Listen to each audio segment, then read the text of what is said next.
사무엘상 22장입니다.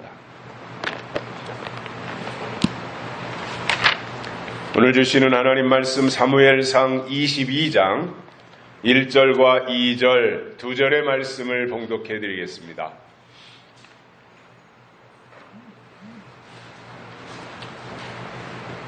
그러므로 다윗이 그곳을 떠나 아둘람 굴로 도망하매 그 형제와 아비의 온 집이 듣고는 그리로 내려가서 그에게 이르렀고 환난당한 모든 자와 빚진 자와 마음이 원통한 자가 다 그에게로 모였고 그는 그 장관이 되었는데 그와 함께한 자가 400명가량이었더라. 아멘. 지난 한 주간 동안도 건강히 잘 지내셨습니까? 오늘은 2021년도 상반기를 끝내고 하반기를 시작하는 첫 번째 주일이고 순서로는 27번째 주일입니다. 그리고 오늘 이 절기로는 맥추절입니다. 맥추절이라는 것은 구약적 개념이고요. 신약에서는 이 맥추절을 오순절이다 또는 성령 강림절이다 이렇게 부르고 있습니다. 그래서 우리가 의미상으로는 맥추절, 표현상으로는 맥추절 이렇게 부르지만 실제로 우리에게 중요한 것은 오순절, 즉 성령이 강림하신 날로서 이 날을 우리가 지키고 있습니다. 어떤 사람들은 그 전에 저에게 그런 질문을 했습니다. 농사도 안 짓고 보리 농사도 추수할 것이 없는데 무슨 맥추절이냐? 그것은 한 가지만 아는 사람이에요. 우리는 구약의 맥추절이 신약의 성령 강림절이 되었고 맥추절에 마가다락방에 성령이 강림하셨기 때문에 우리는 구약의 맥추절이 성령 강림절이 되어서 그렇게 지키고 있다라는 겁니다. 어떤 분은 그 전에 예수 믿은 지 얼마 안 됐고 저희 교회에 오신 지 얼마 안 된 분이 아마 첫 번째 맥주감사절이었는데 감사한금을 했는데 맥주감사절 이렇게 쓰셔서 그것을 보면서 재정부하고 함께 웃었던 적도 있습니다. 구약의 율법 시대가 끝나고 예수님이 이 땅에 오셔서 복음을 주셨는데 율법의 핵심이 할례였다면 그 구약과 비교할 때 신약에서는 거듭남을 강조하신 복음이 전혀 새로운 것으로 제공해 주셨던 겁니다. 그래서 신약에서는 할례가 중요한 것이 아닙니다. 예수님을 믿고 거듭나는 것이 중요한 겁니다. 성령으로 거듭나는 것이 중요한 겁니다. 거듭난다고 하는 것은 다시 태어난다 이 말입니다. 성령에 의해서 다시 태어나는 이 거듭남, 이것이 예수님이 오신 이후에 신약에서는 굉장히 중요한 것으로 설명을 해주고 있는데, 자, 그러면 구약이 끝났습니다. 예수님이 오셨습니다. 은혜 시대가 되었습니다. 그리고 거듭남의 비밀을 깨닫고 거듭나는 은혜의 자리에 본인이 들어갔습니다. 굉장히 잘한 거죠. 그죠? 어떤 변곡점에서 위대한 일을, 위대한 선택을, 그리고 위대한 하나님의 은총을 경험하는 그 자리로 나아간 것인데, 그러나 거듭난 자는 나는 거듭났기 때문에 내 할 일은 다 했고 나는 거듭났기 때문에 천국 백성이 되었으니 나는 이 상태로만 만족한다라고 거듭난 자리에만 머물러 있다면 그것은 어린 아이에서 벗어나지 못하는 저성장증에 걸렸거나 아니면 심각한 병에 들었다고 생각할 수밖에 없는 것입니다. 아이가 태어나가지고 성장하지 않는다면 부모는 걱정입니다. 그리고 그때부터는 이 병은 저 병은 좋다는 병원을 다 쫓아다닐 겁니다. 이 아이가 왜 안 자라납니까? 왜 이 아이가 지금 3살이 되었고 5살이 되었는데 왜 맨날 100일 때 모습에서 변화되지 않습니까? 자라나지 않으면 부모는 걱정하듯이 우리가 예수님을 믿고 거듭난 자리에 있으면서 신앙이 성장하지 않고 맨날 그 자리에서 맨날 그 턱으로 있다면 하나님이 걱정하시는 겁니다. 뭔가 병이 들었다고 하는 증거가 되는 것입니다. 그래서 지난주에도 말씀을 드린 것처럼 거듭난 자는 성장과 성숙을 향해서 나아가야 그가 진짜 거듭난 증거가 되는 겁니다. 그래서 중요한 것은 내가 거듭났다, 나는 예수의 사람이다, 이렇게 말하는 거 물론 필요하죠. 때로는 나 그리스도인이야, 나 어느 교회에서 이런 일을 하고 있는 사람이야, 이렇게 자기 고백을 하는 것도 필요하지만, 그러나 신앙이 단계적으로 자라나고 또 자라나면 그 자라나는 그때그때에 적합하게 뭔가를 표현하게 되어 있어요. 그래서 궁극적으로 어느 정도 성장의 단계를 거쳐서 이제 성숙의 단계로 들어갔다면 그는 중요한 일과 중요하지 않은 일이 무엇인지 분별할 줄 압니다. 그리고 내가 해야 될 일과 하지 말아야 될 것이 무엇인지를 정확하게 알 수 있습니다. 내가 가야 할 곳이 어디고 내가 가지 말아야 될 곳이 어디인지에 대해서 분별할 수 있는 것이 성숙한 자의 특징인 것입니다. 그래서 거듭난 자는 거듭난 자리에만 그냥 주저앉아 있는 것이 아니라 성장을 거쳐서 성숙의 단계로 발전하는 것이 정상이기 때문에 거듭남에서 성숙함으로 발전해야 되고, 하나님이 우리에게 계시록을 주신 저는 가장 중요한 이유가 뭐냐면 우리의 속사람을 성숙하게 해서 다시 오시는 예수님을 신랑으로 맞이하게 하기 위한 목적으로 주신 것이 요한계시록이다. 저는 그렇게 확신하고 있습니다. 제가 이것을 깨닫고 나서부터는 계시록을 통해서 이렇게 사람들을 선동한다든가 사람들에게 뭔가 이렇게 자극적인 말을 해가지고 붕 뜨게 만든다든가 이성적인 판단을 하지 못하고 감정적으로 치우치게 한다든가 이런 거 하지 않습니다. 왜냐? 계시록을 주신 목적이 무엇인지를 제가 알기 때문에 목적에 충실해야지 사람들의 마음을 휘어잡아가지고 어떻게 한다고 하는 것은 그것은 이단들이나 하는 짓이고 시한부 종말론자들이 하는 짓이지 정상적인 교회, 계시록을 정말 깨달은 사람들이 할 수 있는 일은 아니다라고 하는 것을 제가 발견을 했습니다. 그리고 또 한 가지 계시록을 하는 사람으로서 제가 중요하게 생각하는 것이 있습니다. 정화된 언어를 써야 된다라는 거예요. 순화된 언어를 써야지 요즘 설교자들이 조금 유명해지면 거친 말을 하고 욕설도 하고 이렇게 하면 그 자체가 격화되는 거거든요. 그래서 우리가 깨닫고 우리가 간직하고 우리가 말하는 이것이 가장 최고의 지식이고 하나님을 아는 것이며 하나님에 대한 최고의 가치를 설명하는 것이라면 그만큼 정화된 순화된 언어에다가 하나님의 말씀을 담아서 전달해야 된다라는 거예요.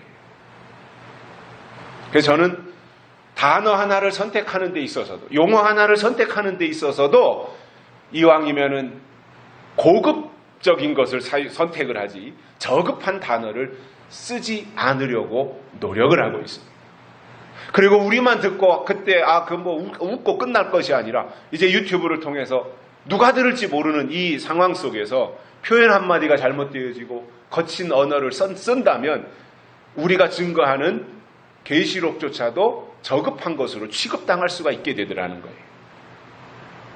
물론 타고난 성격 자체가 누구하고 다투는 것도 좋아하지 않고 갈등하는 것도 싫어하고 그렇기 때문에 되도록이면 좋은 것에다가 좋은 그릇에다가 말씀을 담아서 증거하려고 하는 것은 기본적으로 오래전부터 그러한 마음이지만 점점 나이가 들어가면서 하나님의 마음이 이런 것이구나, 하나님의 뜻이 이런 것이구나, 하나님이 우리가 성장하고 성숙하면 그것이 우리가 하나님 앞에서 할 할 일을 다 하는 것이구나. 이러한 것을 깨닫게 되니 계시록의 목적이 성장이고 성숙함에 있구나 라는 것을 발견을 하게 되더라는 거예요.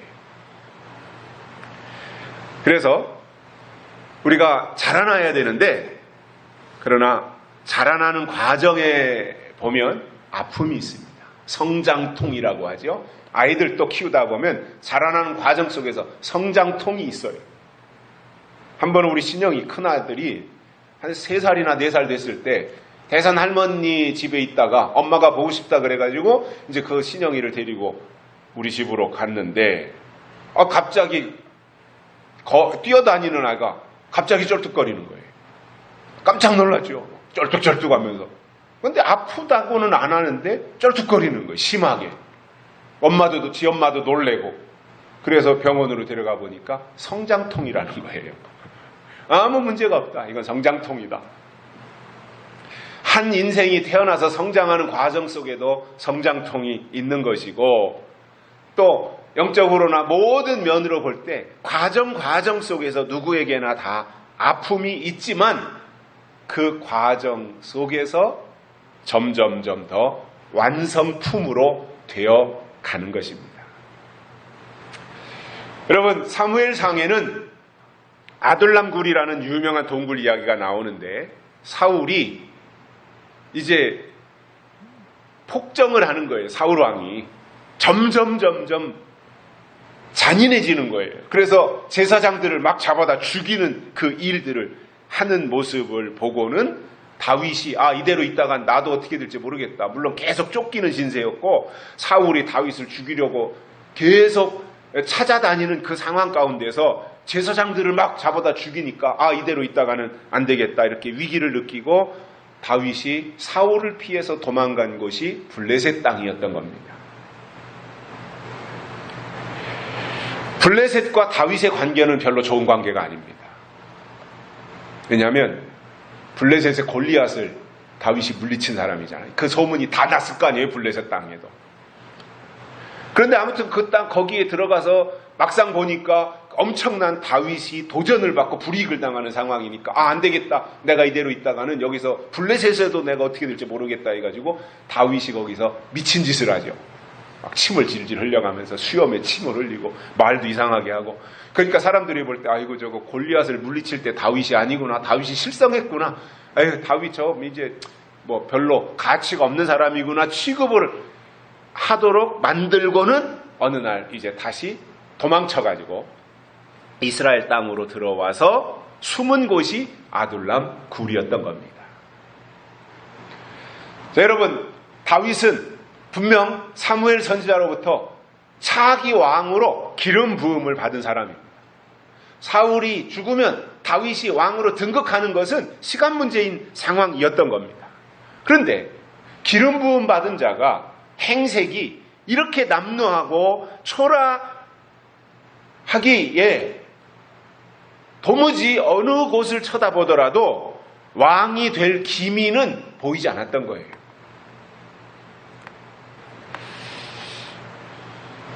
그러나 다윗에게 있어서 아둘람굴은 하나님이 예비하신 장소였던 겁니다. 사람들은 아둘람굴을 무시했지만 하나님은 아둘람굴을 예비하신 예비처였다는 겁니다. 자, 다윗이 이제 블레셋에서 이스라엘로 돌아와서 아둘람굴에 숨어 있는데, 다윗이 아둘람굴에 있다는 말이 입소문을 타고 퍼져나갔고 그 소식을 들은 다윗의 형제들이 다윗이 있는 곳으로 왔습니다. 가장 먼저 온 것이 형제들이었어요. 역시 피는 물보다 진한 거예요. 그래서 다윗이 말째잖아요. 막내잖아요. 그런데 다윗이 있는 곳으로 형들이 막 와가지고 다윗 하면서 동생 하면서 다윗이 있는 곳으로 찾아오더라는 거예요. 그리고는 그 소문이 또 다시 퍼져가지고 다른 주변에 있는 사람들까지도 다윗이 있는 곳으로 몰려오는 내용이 오늘 본문에 나타나고 있습니다. 그래서 오늘은 아둘람굴에 모인 사람들의 특징이 무엇인지 이것에 대해서 3가지를 깨닫고 은혜를 받겠습니다. 첫째로는 환난당한 자들입니다. 아둘람굴에 모인 첫 번째 특징이 뭐냐? 그들은 다 환난당한 자들이었다 이겁니다.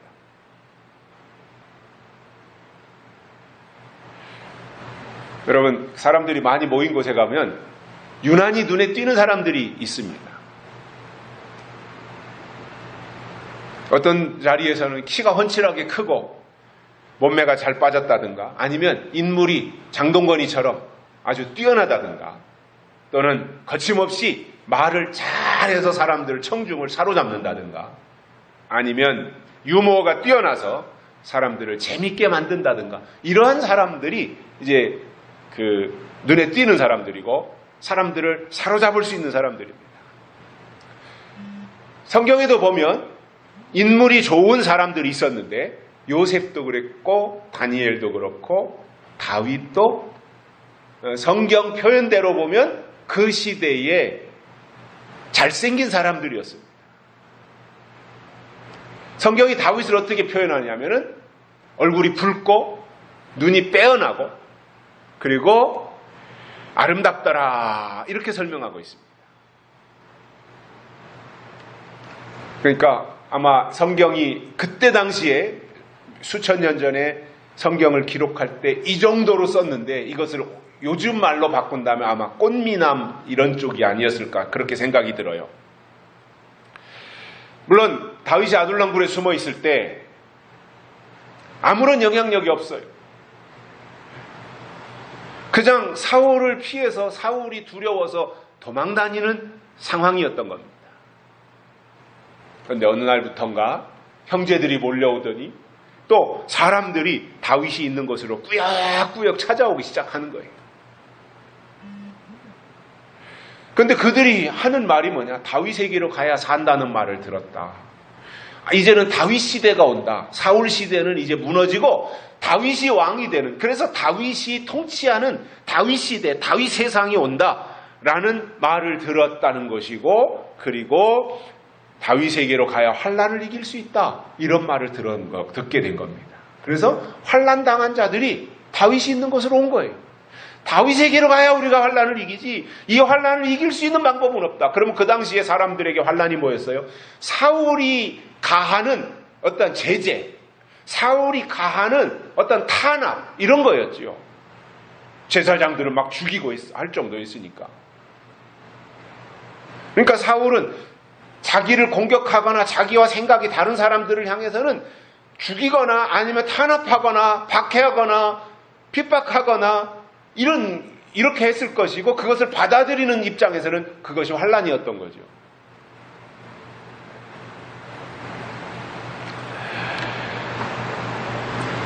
그 당시에 무슨 신문이 있었던 것도 아닐 거고 인터넷이 있었던 것도 아닌데 오로지 구전, 입에서 입으로 이렇게 전파되면서 다윗 소식이 퍼져나가기 시작했던 겁니다. 그러니 여러분, 사람이 아무리 완벽하게 무슨 일을 처리해도요, 하나님이 하시는 일을 막을 수는 없어요. 때가 되면 하나님은 정확하게 계획하신 그 일을 이루시는 거예요.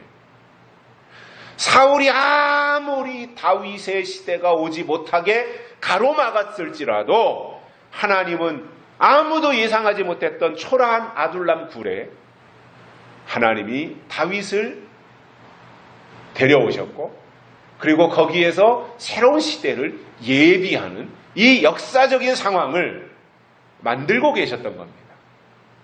사울이 아무리 완벽하게 자기 마음대로 이제 자기의 왕권을 자기 아들에게 줘야지 다윗에게 준다고 하는 것은 말이 안 된다, 이렇게 생각하면서 모든 것을 자기에게 유리하도록 끌고 가는 이 상황이라고 할지라도 때가 되어서 하나님이 하시는 일을 사울의 능력으로는 도저히 가로막을 수 없는 겁니다. 그러나 그렇게 막 억압할 때 당하는 입장에서는 그것이 환난이 되는 거지요.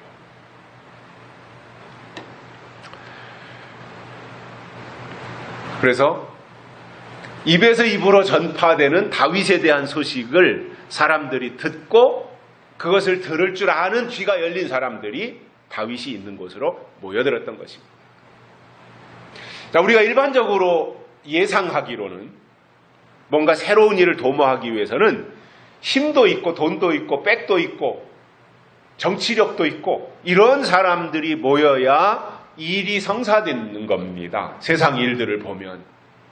뭔가 새로운 시대를 연다 그러면 그 정도 어떤 역량을 갖춘 사람들이 나타나서 과거의 정권을 무너뜨리고 새로운 정권을 세우는 겁니다. 그런 역량, 힘이 있어야 된다는 말입니다. 그런데 아둘람굴을 보니까 거기에 모인 사람들을 보면 환난당한 사람들이 모였으니 오죽했겠습니까? 여러분, 환난이 뭐예요? 꽃길을 걸어가는 게 아니잖아요. 꽃침대에 누워있는 게 아니잖아요. 극심한 탄압과 핍박을 당하는 상태이기 때문에 매우 힘들고 견디기 곤란한 지경에 이르러 있는, 어찌할 수 없는 그 상태가 환난인 것입니다. 여러분, 정치적으로도 그렇고 신앙적으로도 그렇고 핍박을 받는다고 하는 것, 탄압을 당한다고 하는 것은 견디기 힘들고 굉장히 어려운 지경이 되는 거죠. 어려운 상황이 되는 거죠. 그리고 지속적으로 그렇게 곤란한 지경에 처하면 주변에 있던 사람들도 하나 둘 다 떠나가고 마지막에는 자기 혼자 남아 있게 되는 것이 특징인 겁니다. 환난 당하는 사람 곁에 누가 남아 있겠습니까? 그래서 사울의 그 폭정이나 무능이나 정치적 탄압에 의해서 고통받는 자들이 이 환난당하면서 다윗에게로 온 자들이었고, 그리고 사울의 입장에서 보면은 이놈들은 내 말을 안 듣고 내 정치적 영향력 아래에 있는 자들이 아니라 이 사람들은 다윗 편이라고 생각하기 때문에 가차없이 핍박을 가했던 거죠. 우리나라 같은 경우도 그렇잖아요. 정치적으로 우파 좌파 갈라져 있기 때문에 좌파 정권이 우파를 얼마나 탄압해요. 이런 상황하고 똑같았던 거죠. 그래서 다윗에게로 오는 사람들은 아직 다윗이 무슨 정권을 차지했다든가 왕이 된 것도 아니었지만 그들의 기대치가 뭐냐면 이제 사울 다음에는 다윗이라고 생각을 하고 사울 시대가 빨리 끝나고 다윗 시대가 오기를 기대하는 사람들이 다윗에게로 온 핵심이었던 것입니다.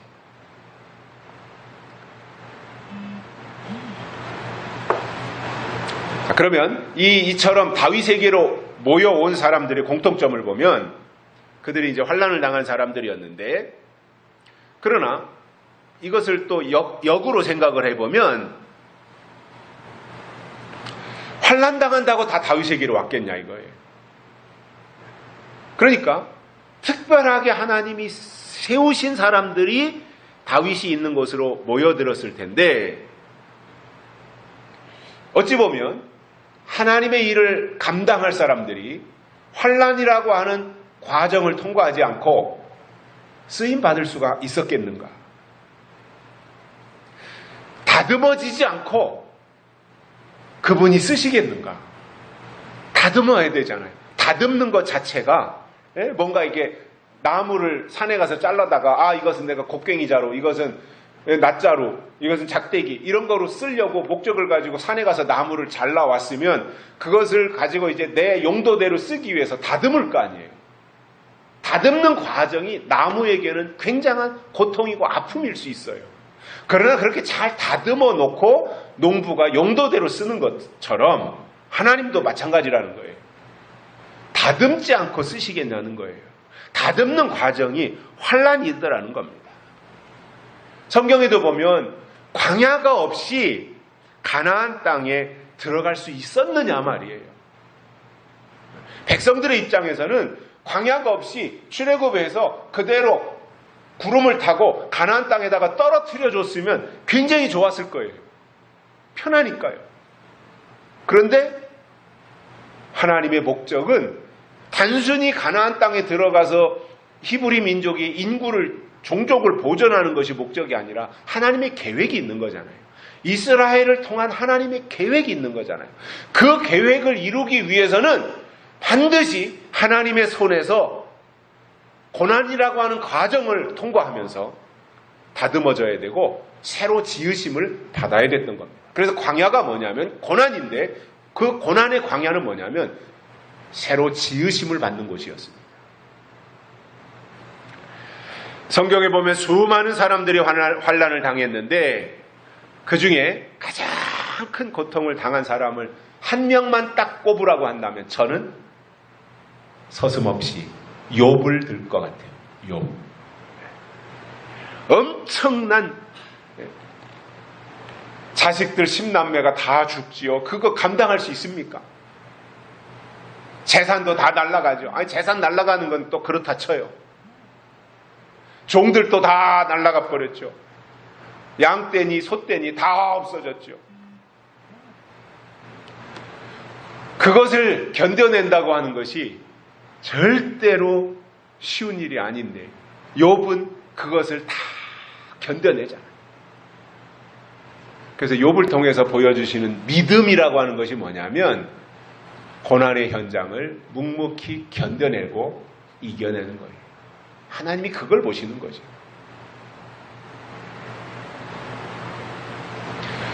욥은 단순히 고난만 당하고 끝난 것이 아니라 고난을 통과하면서 욥이 터득한 것이 있습니다. 그것이 욥의 고백에 나오는데 뭐냐면 고난 당하기 전에는 내가 귀로 하나님에 대해서 듣기만 했는데 고난 당한 후에는 내 눈이 열려서 하나님을 보나이다. 듣는 신앙에서 보는 신앙이 됐다. 그래서 귀에서 눈으로 가는 그 과정이 우리가 이 거리로 친다면 뭐 한 뼘도 안 되지만 귀에서 눈이 듣는 신앙이 보는 신앙이 되는 것이 간단한 것 같지만 사실은 그것이 욥의 생애를 놓고 볼 때 엄청난 고난의 과정을 통과한 이후에 깨닫고 한 고백이었다 그겁니다. 저는 우리도 이 자리에 모이신 분들과 또 지금 유튜브로 이 예배에 참석하시는 모든 분들이 하나님에 대해서 듣기만 하던 신앙에서 하나님을 보는 신앙이 되시기를 바랍니다.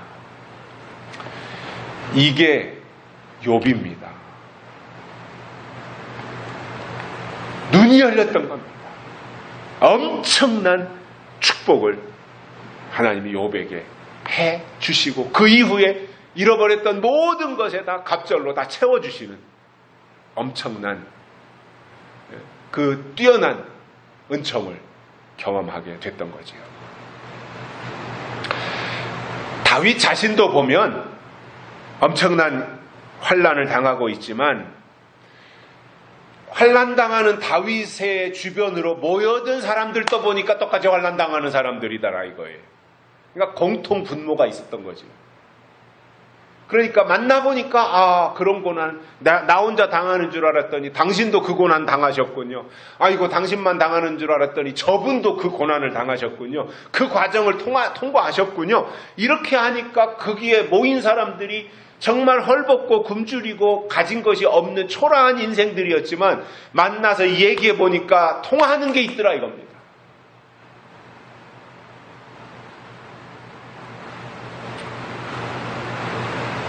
그러한 사람들이 모여들었던 것이고 그들이 하나님의 계획 속에서 환난의 과정을 통과하면서 그 당시에는 견디기 어렵고 비참하고 힘들었을지 모르지만 지나고 나니까 그때가 하나님이 나와 함께 하시는 때였구나 하는 것을 깨닫게 되더라는 사실입니다. 지금도 마찬가지로 마지막 남아있는 하나님의 일을 할 사람들은 환난을 통해서 다듬어지는 겁니다. 그리고 다윗이 있는 아둘람 굴로 모여서 하나님의 일을 계획하는 것입니다. 혼자 하는 것이 아닙니다. 같이 하는 겁니다. 먼저는 하나님이 다윗을 세우신 겁니다. 그리고 하나님이 다윗을 왕으로 세우실 겁니다. 그러나 그 일을 혼자 하는 것은 아니었다는 거예요. 혼자 북치고 장구치고 하면은 사람들이 우러러보고 하나님의 신의 대리자인 것처럼 떠받들어 주니까 그때는 신날지 몰라요. 그러나 그건 결코 누구에게도 유익하지 않아요. 이단들을 보면 교주들이 다 신의 대리자예요. 모든 추종자들이 그를 떠받들어요. 그리고 혼자 일을 다 해요. 그건 비정상입니다. 하나님이 한 사람에게 다 주시지 않아요. 여러분, 우리 몸을 구성하고 있는 지체들이 다 있잖아요. 눈의 역할이 있고, 입의 역할이 있고, 손가락의 역할이 있고, 손톱의 역할이 있고. 저는 손톱을 굉장히 자주 깎아요. 아마 한 일주일에 이 손톱이 이렇게 자주 기는지 모르겠어요. 그런데 손톱을 깎을 때마다 그걸 불평을 해요. 이 손톱이 왜 이렇게 빨리 자라나. 이거 손톱 깎는 것도 때로는 귀찮고, 누가 좀 전자 방식으로 해서 딱 손을 넣으면은 손톱을 딱 다듬어주는 이런 기계 좀 누가 안 만들어내나, 이렇게 이제 넋두리도 하곤 하는데, 그러다가 어느 날 어느 기계를 제가 만지다가 기계의 피대 속에 빨려들어갔어요. 피대 속에 손톱이 스쳐가지고 엄지 손톱이 빠진 적이 있어요.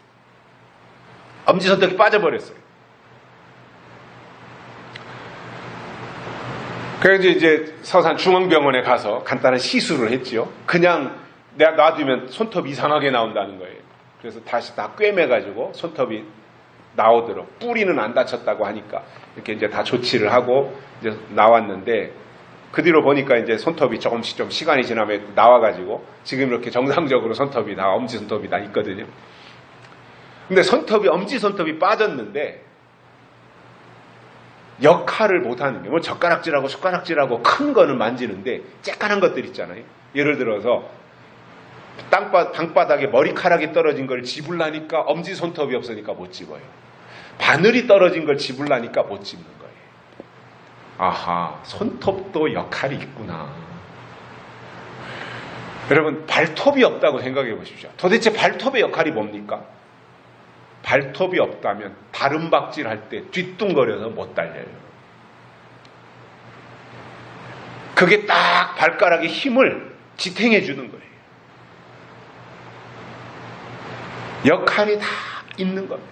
그래서 지체들이 모여서 그리스도의 몸을 이루는 겁니다. 너만 있으면 되고 쟤는 있으면 안 된다, 이것이 아니라 너와 쟤가 같이 만나서 그리스도의 몸을 이루어가는, 교회라고 하는 것은 그리스도의 몸을 이루어가는 공동체더라는 거예요. 아둘람 굴이 그러한 역할을 했었다라는 겁니다. 두 번째로는 아둘람 굴에 빚진 자들이 모인 거예요. 환난당한 자들 뿐만 아니라 빚진 자들이. 빚진 자는 채무자들입니다. 경제적인 고통이 엄청 큰 사람들이죠. 또 빚진 자는, 빚쟁이는 떳떳하지 못해요. 누가 전화만 와도 이거 돈 달라고 하는 것이 아닌가 깜짝깜짝 놀래고 다른 사람들의 눈치나 이렇게 살피면서 살아야 되는 사람들인데,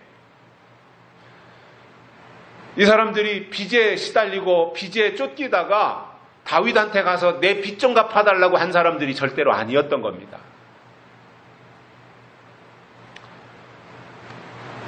다윗은 앞으로 왕이 될 사람인 것을 빚쟁이들이 아는 거예요. 빚진 자들이 알았던 거예요.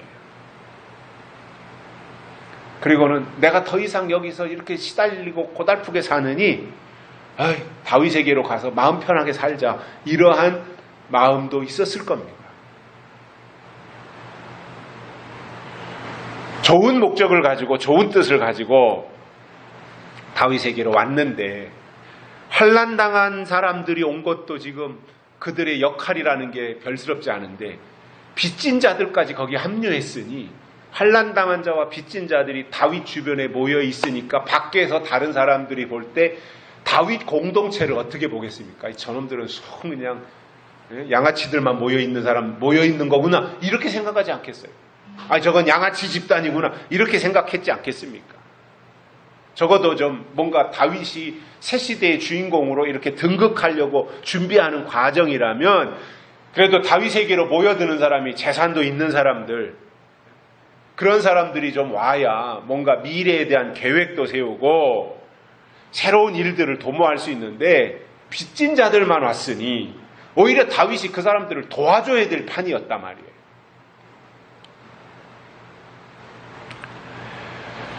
사회적으로 볼 때 아무것도 갖춰진 것이 없는 사람들, 가진 것도 없는 사람들, 내세울 것도 없는 사람들, 남에게 빚이나 잔뜩 지고 도망다니는 사람들, 아무짝에도 쓸모가 없는 이러한 사람들이 다윗 주변에 모였다고 생각해 보십시오. 그들을 향해서 누가 기대하겠습니까?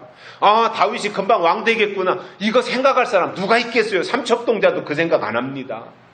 저 기름 부음 받았다고 하더니 이제 완전히 저건 무슨 거지대왕이구나. 거지대왕. 다윗은 거지대왕이네. 저거 다 거지들이나 끌고 다니고 빚쟁이들이나 데리고 다니고 양아치들이나 끌고 다니는 저는 별스럽지 않은 거, 저거 다윗은 이제 끝났구먼, 이렇게 다 평가절하하지 않았겠냐 말이에요.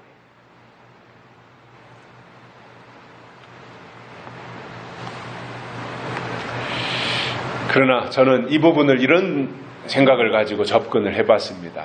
만약에 다윗 주변에 잘난 사람, 똑똑한 사람, 뭔가 재산을 많이 가지고 있는 사람들이 모여서 새로운 나라를 세우는 일에 일조를 했다면 그 일은 다윗이 한 일이 되고, 그리고 다윗의 주변 인물들이 한 것으로 후대가 평가할 겁니다. 하지만 전혀 다윗 주변에 모여있는 사람들을 보면 그러할 능력이 조금도 없는 빚쟁이들이 모인 그곳에서 새로운 역사가 시작해서 사울의 왕국을 무너뜨리고 다윗의 왕국을 건설하는 그 일을 했다면 후대의 사람들이 그것은 다윗의 실력이 아니라 다윗을 통해서 하나님이 하신 거구나, 이렇게 되지 않겠냐 그거예요. 하나님이 그걸 원하셨던 겁니다.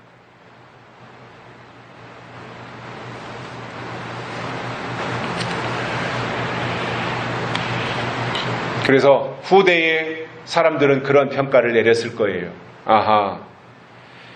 다윗을 통해서 하나님이 하셨구나. 다윗이 한 일이 아니라 하나님이 하신 일이었구나. 하나님이 하시니까 되는구나.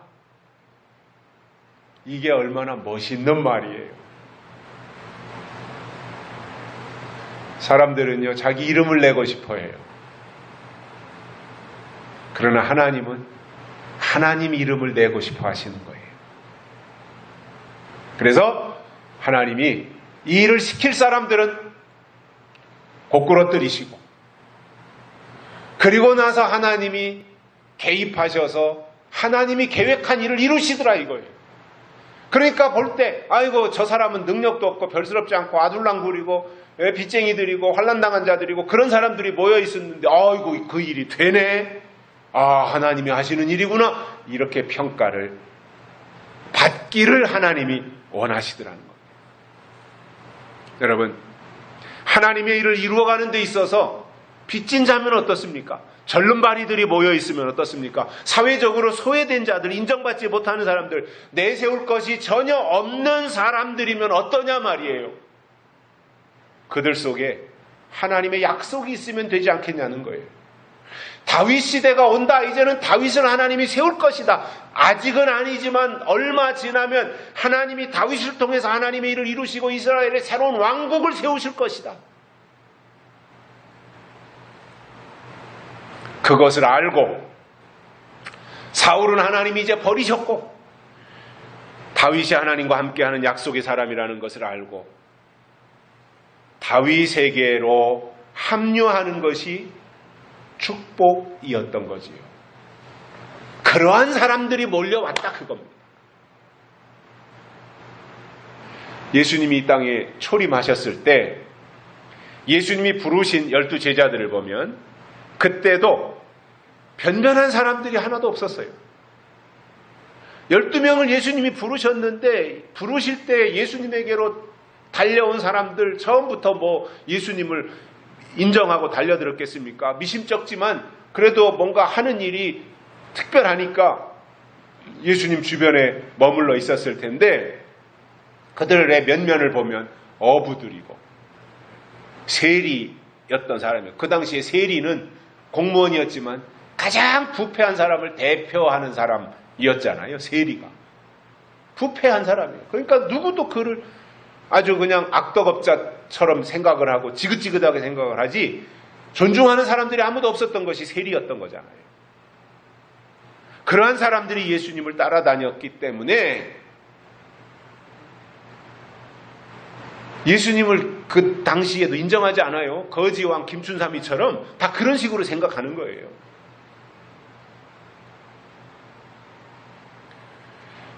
이왕이면 우리가 그런 기대는 할 수 있잖아요. 이왕이면 예수님이 하나님의 새로운 나라를 건설하기 위해서 하나님의 아들로 이 땅에 오셨다라면 그 당시에 쟁쟁했던 바리새인들 중에서 가말리엘의 문화생들 중에서 그리고 로마의 시민권을 가지고 있는 사람들을 선택해서 그들을 통해서 예수님이 합류해가지고 새 시대를 열어놓는 것이 더 떳떳하고 정통성을 인정받을 것이 아니냐 이렇게 생각할지 모르지만 하나님의 방식은 그것이 아니었다는 거예요.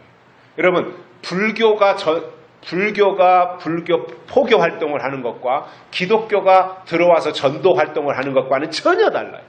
불교는 항상 귀족 계급을 통해서 그 불교의 교리가 전파됐어요. 항상 귀족을 먼저 사로잡아서 왕이라든가 이런 거기서부터 내려가니까 불교의 교리를 전파하기가 쉬운 거예요. 근데 우리 기독교는 항상 제일 밑바닥 가난한 사람들, 없는 사람들, 그냥 코 흘리게들, 찌질이 못난 사람들 이런 사람들에게 복음이 들어가서 거기서 단계적으로 조금씩 위로 조금씩 파고 들어가 이러다 보니까 어려운 거예요. 근데 이게 하나님의 방식이에요.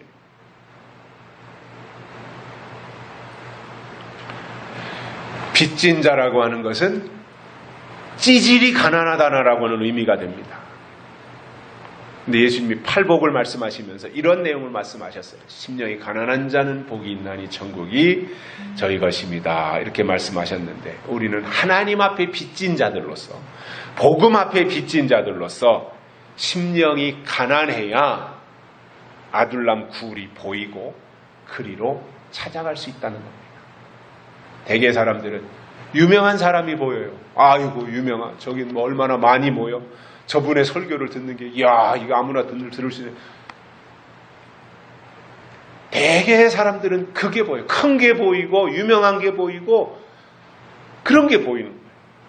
그런데 정말 하나님의 사람들은 크고 작고 사이즈나 규모가 보이는 것이 아니라 정말 심령이 가난해져가지고 하나님의 뜻과 약속을 볼 수 있는 영의 눈이 열리는 사람들인 겁니다. 다윗이 잘 나갈 때 다윗 주변에 모였다면 아무나 할 수 있는 거예요. 그죠? 근데 다윗이 가장 초라한 모습으로 아무것도 가진 것이 없는 그 신세가 되어서 아둘람굴의 도망자로 숨어있는 거기에 누가 와서 빌부터 살고 싶은 사람이 누가 있어요? 근데 그렇게 했다고 하는 것은 다른 안목이 있었다라고 생각할 수 있는 거예요. 세 번째로는 마음이 원통한 자가 아둘람굴에 모였던 겁니다. 원통하다고 하는 것은 마음의 한을 품고 있다는 거예요. 그리고 내 의지와는 상관이 없이 어떠한 피해를 입은 억울함이 있는 사람이라는 겁니다. 이유 없이 빼앗겼을 수 있고 이유 없이 쫓겨났을 수 있고 이유 없이 속았을 수 있어요. 그렇지만 마음이 원통하다고 해서 원통한 사람들이라고 무조건 다 다윗에게로 왔던 것은 아닙니다. 아무나 온 것이 아니라 올 사람만 왔다 이겁니다. 세상에서 억울한 일을 한두 번쯤은 다 당해보셨겠지요. 억울하면 정말 화가 나죠. 분통이 터지죠. 어찌할 바를 모르죠. 울그락 푸르락 하면서 얼굴이 밤에 잠도 안 오고 말이죠. 입맛도 다 떨어지고 너무 억울하면 그냥 스스로 목숨을 끊는 사람들도 있잖아요. 원통하니까. 방법이 없으니까 그렇게라도 해서 뭔가를 규명하고 싶은 그 마음밖에는 없는 거죠. 신앙적으로도 여러분, 지금까지 교회 생활을 나름대로는 열심히 한다고 했는데 지나놓고 보니까 내가 그동안 했던 모든 교회 생활이 다 수포로 돌아간다고 할 때 그 일이 얼마나 억울하고 원통한 일이 되겠습니까? 내가 열심히 신앙생활을 한다고 했는데 그 신앙생활을 한 결과가 거짓 선지자에게 미혹당하는 것으로 끝난다면 그것을 나중에 아니까, 그때는 몰랐는데 지나놓고 나중에 보니까 아이고 내가 열심히 믿는다고 했는데 내가 거짓 선지자를 쫓아간 것이구나 라고 할 때 그것이 얼마나 원통한 일이었으면 성경에 슬피 울며 이를 간다고 돼 있겠냐 그거예요. 그래서 그 일이 오기 전에 바로 믿어야 됩니다. 바로 가야 됩니다. 바르게 하나님의 약속이 중요하다는 것을 알아야 되고, 교회를 고르려고 할 것이 아니라 하나님의 약속이 있는지 없는지의 여부를 확인하려고 해야 되는 거예요. 저는 그게 좋은 교회라고 생각을 해요.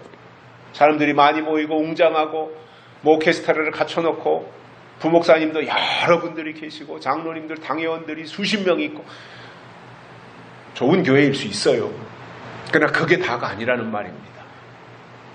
그런 것은 갖춰지지 않았을지라도 그들 속에 그들이 가지고 있는 가장 중요한 가치를 하나님의 뜻에다가 두고 하나님의 약속에다가 두고 있으면 그것이 좋은 교회라는 겁니다. 저는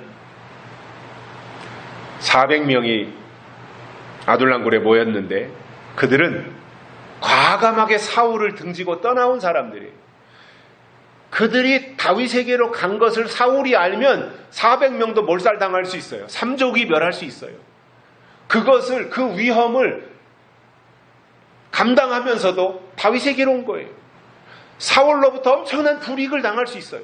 그런데도 다윗에게로 간 거예요. 이것 자체가 대단한 변화이고 신앙적으로 성장한 증거가 되는 거예요. 아, 사울은 아니다 이제. 도무지 보니까 사울은 끝났다. 사울은 아니다. 사울 속에 하나님이 안 계시다. 아, 이제는 다윗에게로 가야 된다. 이것을 생각한 사람들이 다윗에게로 오더라는 거예요.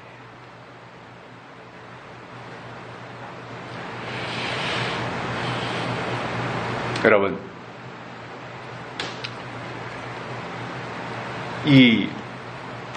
저는 다윗을 보면서 다윗도 물론 특별하고 대단하지만 그들이 뭐 환난당한 자였든 빚진 자였든 원통한 자였든 그것과 상관없이 그래도 다윗이 뭐 제공해 줄 게 뭔가라도 있어야 사람들이 거기에 오는 거잖아요. 다윗이 아무것도 없는데 거기로 꾸역꾸역 모여서 400명, 그러니까 성경 그 당시에 숫자가 남자들 숫자만 셌으니까 적어도 훨씬 더 많은 숫자가 몰려온 거잖아요. 가족들 데리고 왔을 경우에 훨씬 더 많은 숫자가 몰려온 건데 아무것도 제공할 것이 없는 다윗에게로 이처럼 사람들이 모여왔다고 하는 것 그 자체가 참으로 특별한 거다 이거는. 그러니 다윗도 대단하지만 다윗에게로 온 400명도 대단한 사람들이었다 이것은. 다윗이 왕이 되고 나서 왔다면 그럴만한 거잖아요. 그런데 아둘람굴에서 별스럽지 않게 혼자서 초라한 신세로 있는 거기에 사람들이 몰려왔다고 하는 것은 그 사람들 자체가 대단한 것이었다라는 거예요.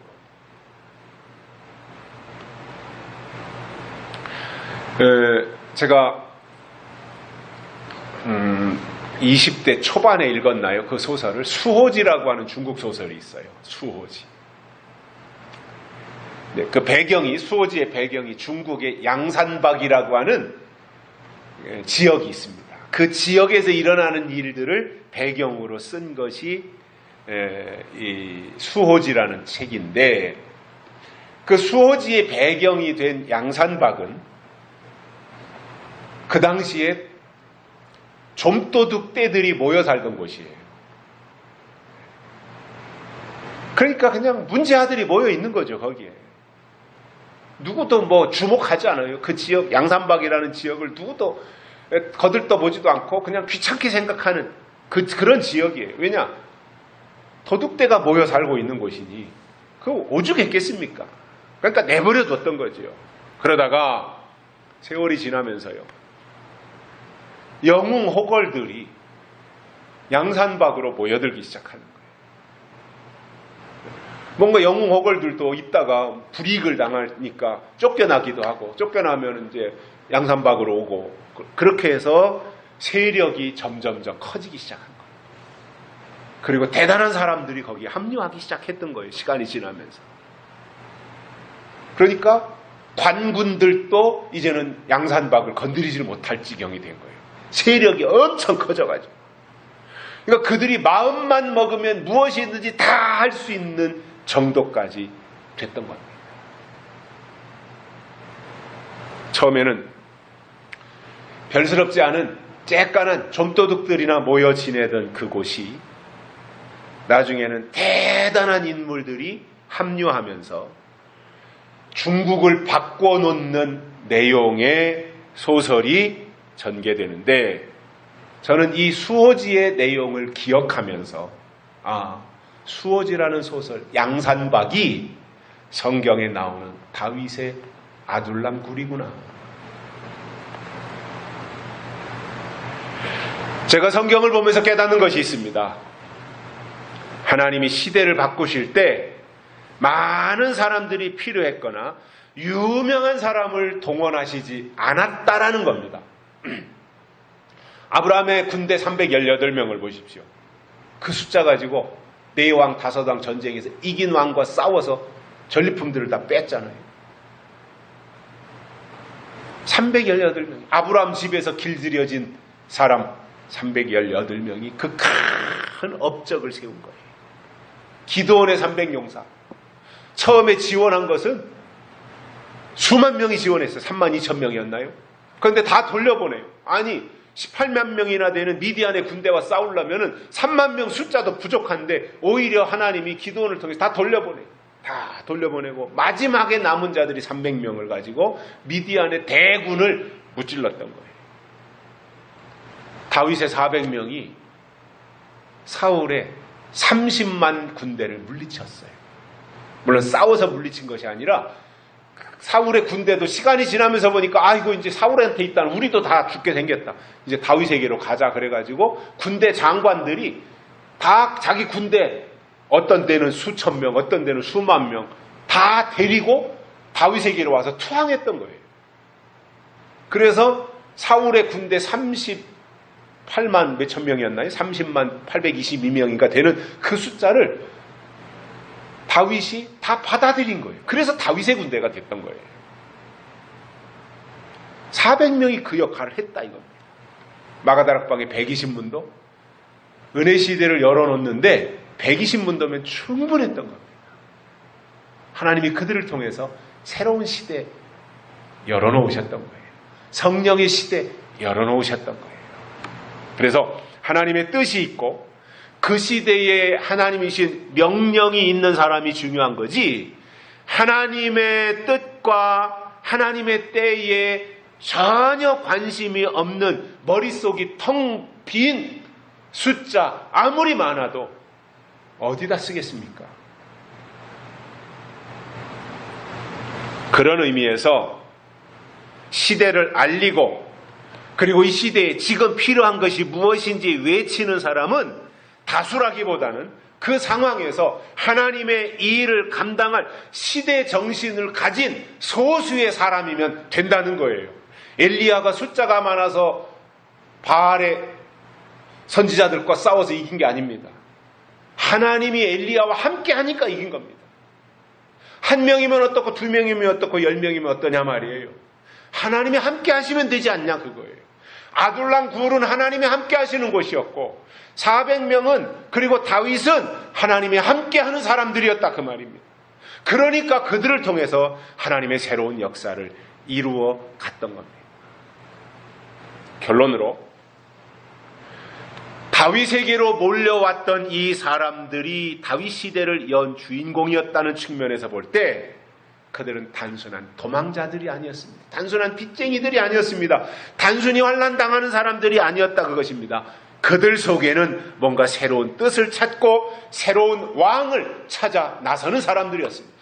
이제는 시대가 바뀐다. 시대 끝났다. 사울은 끝났다. 이제 이것을 감지하는 사람들이 다윗에게로 몰려오는데, 새로운 것을 깨닫는 사람들은 뭔가 부귀영화를 누리는 사람들이 아니라 헐벗고 가난하고 쩔름발이고 굶주리고 이 환난당하고 원통한 사람들이고, 이러한 사람들이 뭔가 새로운 것을 기대하고 찾고 있다는 겁니다. 그들을 통해서 사울 왕조를 무너뜨리고 다윗 시대를 건설하는 일에 앞장섰던 인물이었음을 보면서 저는 우리 영훈교회가 이 시대의 아둘람굴이 되어서 하나님이 예비하신 새 시대를 열어놓는 일에 쓰임받게 되기를 간절히 축복합니다. 살아계신 하나님 아버지 감사합니다. 오늘 또 불러주시고 하나님의 말씀을 듣게 해주셔서 감사를 드립니다. 오늘 또 주신 이 말씀 우리의 마음에 새기고 하나님의 뜻을 바라보면서 하나님의 하실 일을 기대하면서 우리 앞길을 뚜벅뚜벅 걸어갈 수 있는 저희들 되도록 축복해 주시옵소서. 세상 바라보지 아니하게 하여 주시고 사람 의식하지 아니하게 하시고 하나님의 뜻을 가장 소중히 여기고 하나님의 약속 안에서 살아가는 아둘람 굴에 속한 믿음의 동지들이 되도록 축복해 주옵소서. 다시 오실 예수님의 이름으로 간절히 기도드리옵나이다. 아멘. 찬송가 383장 부르시면서 언금 드리시겠습니다.